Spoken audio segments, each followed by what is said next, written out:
नमस्कार दोस्तों, आप सभी का एक बार फिर से स्वागत है जेके आईटी मंत्रा यूट्यूब चैनल में। नेवी ट्रेड्समैन की एग्जाम होने हैं और नेवी ट्रेड्समैन की क्या है, जनरल इंग्लिश के इंपॉर्टेंट क्वेश्चंस का क्लासेज लेकर उपस्थित हुए हैं। इस पूरे वीडियो में आपके सिलेबस के आधार पर इंग्लिश का पूरा प्रैक्टिस टेस्ट है। अब देखिए, जनरल अवेयरनेस के 20 क्वेश्चंस का प्रैक्टिस टेस्ट मैंने बना दिया है, आप देख लीजिए मिक्स नॉन टेक की प्लेलिस्ट में जाकर। और रीजनिंग के 25 क्वेश्चंस का मैंने एक बना दिया है मॉडल पेपर, है ना। तो आप इनको देखा करें। और जनरल इंग्लिश का आज है, तो इससे क्वेश्चंस के मॉडल पेपर होते हैं ना, तो आप देख लीजिए करें, आपके लिए ही इंपॉर्टेंट है। तो चलिए, जनरल अवेयरनेस के तो मैंने 2 मॉडल पेपर बना दिए, एक 25 क्वेश्चन का और एक 20 क्वेश्चन का। आज इंग्लिश के 10 मॉडल पेपर हैं, 10 क्वेश्चन है, यानी कि 10 एक पूरा मॉडल पेपर है, आपके एग्जाम में आ सकते हैं। इन क्वेश्चन को पढ़ लीजिए। और 750 से ज़्यादा क्वेश्चन की मैंने PDF बनाई है नॉन टेक के सिलेबस पर नेवी ट्रेड्समैन के लिए, तो आप उसे जाकर ले सकते हैं, टेलीग्राम पर मिल जाएगी। और टेलीग्राम का लिंक दे रखा है डिस्क्रिप्शन में, वरना चैनल का नाम आप सर्च कर लीजिए और मैसेज कीजिए, नाम मात्र के शुल्क में आपको वो मिल जाएगी। चलिए शुरुआत करते हैं। क्वेश्चन नंबर 1 आपसे पूछा गया है, चैनल को सब्सक्राइब कर लीजिए ITA बेस्ड नॉन टेक के लिए। और आपके नेवी ट्रेड्समैन के लिए कोई भी यूट्यूब पर दूसरा चैनल नहीं होगा जो तैयारी करवा रहा है। सारे एडमिट कार्ड की, रिजल्ट की, कट ऑफ की जानकारी दे देंगे, क्योंकि उन्हें व्यूज चाहिए। और हम क्लासेज के लिए आपके लिए इतनी मेहनत करें, तो आप इस चैनल को सब्सक्राइब करके, क्लासेज को शेयर करके हमारा सपोर्ट कीजिए यार, हमें आपके सपोर्ट की जरूरत है। सब कहते हैं कि क्लास अच्छी है, नंबर 1 क्लास, पर आप शेयर नहीं करते ना, तो हम डीमोटिवेट हो जाते हैं। क्वेश्चन नंबर 1 से पूछा जा रहा है कि part of the sentence are given in the below jumped order. Jumped order मतलब होता है ऐसे सेंटेंस तो है, लेकिन इधर उधर फेंक रखा है, उस सेंटेंस को क्रम से नहीं सजाया हो। जैसे कि आप एंट्री करते हैं कहीं भी, तो एकदम लाइनें अरेंज की होती है ना, वैसे लाइन अरेंज नहीं है यहाँ, तो आपको अरेंज करनी है।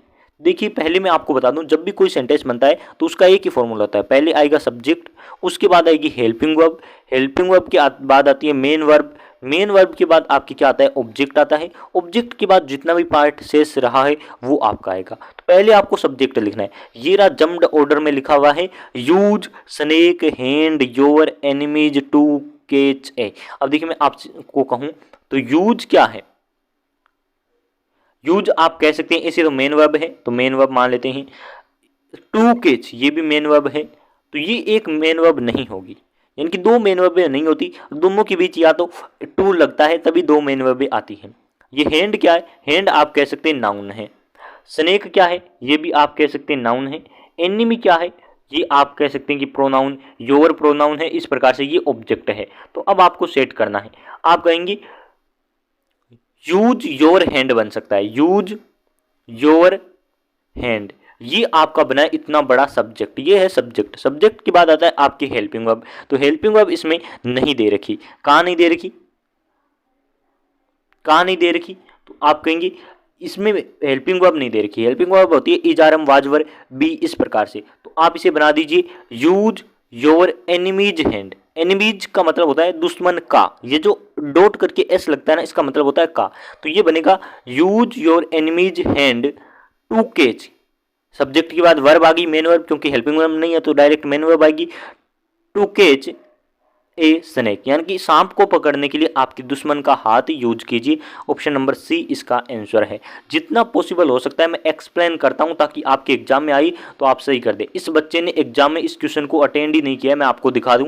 ये रहा, इस बच्चे ने एग्जाम में इस क्वेश्चन को अटेंड ही नहीं किया है, तो आप अटेंड कर लीजिए। क्वेश्चन नंबर 2 है, select the option that express the given sentence in passive voice.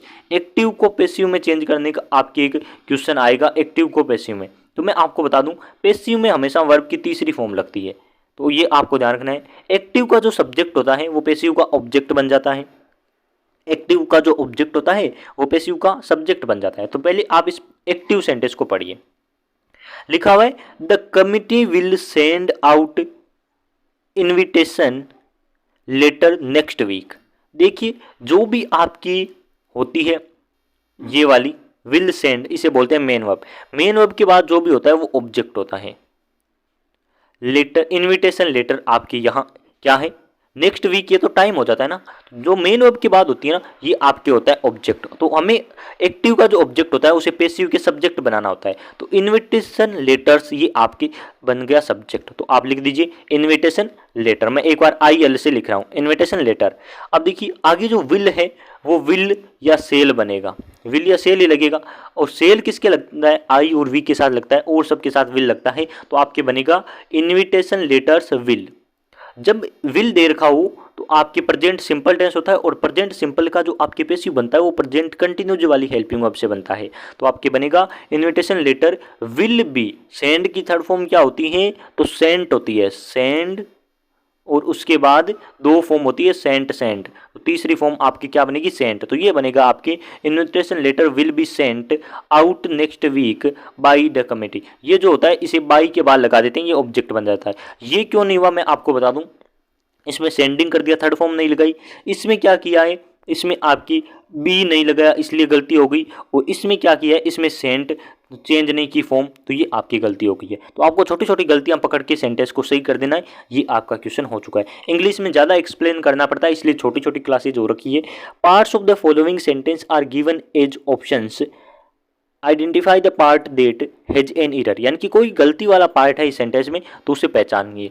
और इंग्लिश यदि आपकी बेसिक से कमज़ोर है, सीखना चाहते हैं, तो नेवी ट्रेड्समैन के एग्जाम के बाद आप मेरा इंग्लिश का कोर्स ले सकते हैं। वीके नॉलेज इलेक्ट्रिकल ऐप पर मिल जाएगा, लिंक डिस्क्रिप्शन में दे रखा है।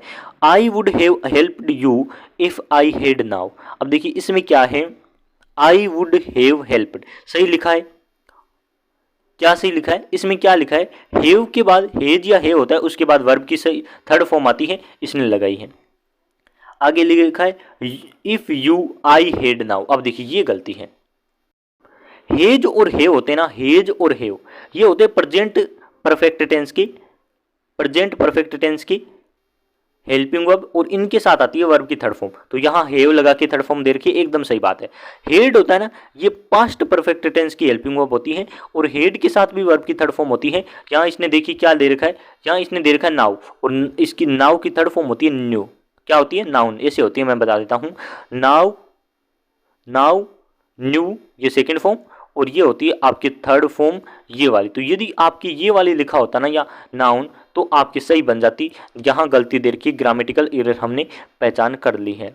आगे क्वेश्चन देखिए क्या है, इनडायरेक्ट स्पीच करना है, और बहुत ही अच्छा क्वेश्चन दे रखा है इनडायरेक्ट स्पीच का। क्वेश्चन दे रखा है आपसे select the express given into indirect, यानी कि डायरेक्ट को इनडायरेक्ट में चेंज करना है। सेम टोल्ड मी, जब भी सेम टोल्ड मी आई तो और आपको कुछ नहीं करना है, टोल्ड मी रख लेना है। सेड को टोल्ड में चेंज करना है, टोल्ड है तो टोल्ड करेंगे, same told me, same told me, ये रहा टोल्ड मी कर दिया, सही है।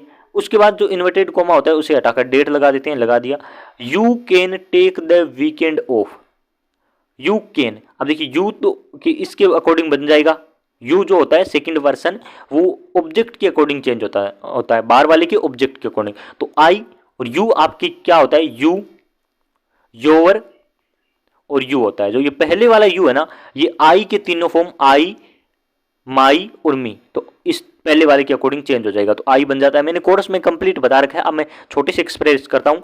जो फर्स्ट पर्सन होता है वो इसके अकॉर्डिंग चेंज होता है, और यदि सेकंड पर्सन है तो इसके अकॉर्डिंग। तो आई फर्स्ट पर्सन है, वी फर्स्ट पर्सन है, यू सेकंड है, तो ऑब्जेक्ट के अकॉर्डिंग चेंज हो गया, तो आई आ गया। फिर केन का आपकी कुड आ जाता है, मैंने बता रखा है केन का कुड पास्ट में चेंज हो जाता है। और मॉडल के बाद हमेशा वर्ब की फर्स्ट फॉर्म रहती है, तो टेक रहेगी, क्योंकि मॉडल कोई भी हो उसके बाद वर्ब की फर्स्ट फॉर्म आती है।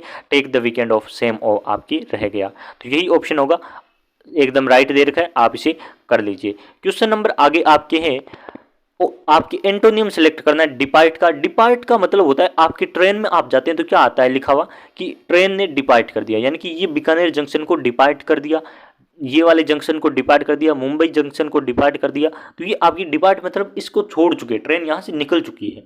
और एक होता है अराइव, अराइव यानी कि इस स्टेशन पर पहुंच गई है, तो डिपार्ट का अराइव। मैं तो करूंगा कि नेवी ट्रेड्समैन के एग्जाम में यही एंटोनिम आ जाए तो आप सभी का सही हो जाएगा। आगे क्वेश्चन है कि select the option that can be used as one word suitable, यानी कि वन वर्ड आपको बनाना है। वन वर्ड क्या है, a person who sells glasses and contact lens, यानी कि जो आपकी आंखों के चश्मे और बेचता है उसे क्या कहते हैं, तो उसे ऑप्टिशियन कह सकते हैं। ये आपका वन वर्ड हो गया। आपको करेक्ट स्पेल्ड पूछा है, यानी कि कौन सा करेक्ट लिखा हुआ है, तो सेपरेट की स्पेलिंग ऐसे लिखी जाती है, सेपरेट, तो ये आप कर दीजिए, ये वाली सही है। फिर आपसे सिनोनियम पूछा है आपकी एक्योर का, तो ये आपकी गेट होता है, ध्यान रख लीजिए। ये एंटोनियम सिनोनियम क्वेश्चन आपके गलत नहीं होने चाहिए।